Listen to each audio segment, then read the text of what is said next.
કચ્છના લોરિયા ભુજ માર્ગ ઉપર ટેન્કરે મારી પલટી. ટેન્કરમાં એસિડ હોવાથી સર્જાયો અફરાતફરીનો માહોલ. ફાયર વિભાગની ટીમ ઘટના સ્થળ પર પહોંચી અને સ્થિતિને કાબૂમાં લેવાનો પ્રયત્ન કર્યો હતો. કચ્છના લોરિયા ભુજ માર્ગ ઉપર આ ઘટના બની હતી, જ્યાં ટેન્કર પલટી મારી ગયું. હાઇડ્રોક્લોરિક એસિડ આ ટેન્કરમાં ભરેલું હતું. બનાવની ગંભીરતા જોઈને કંપનીના અધિકારીઓ અને ફાયરની ટીમ ઘટના સ્થળ પર પહોંચી. ફાયર અને અન્ય વિભાગોની મદદથી ટેન્કરનું લીકેજ બંધ કરાવવામાં આવ્યું છે.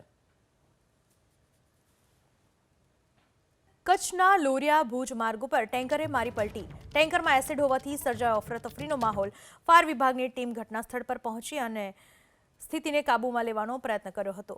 કચ્છના લોરિયા ભુજ માર્ગ ઉપર આ ઘટના બની હતી, જ્યાં ટેન્કર પલટી મારી ગયું. હાઇડ્રોક્લોરિક એસિડ આ ટેન્કરમાં ભરેલું હતું. બનાવની ગંભીરતા જોઈને કંપનીના અધિકારીઓ અને ફાયરની ટીમ ઘટના સ્થળ પર પહોંચી.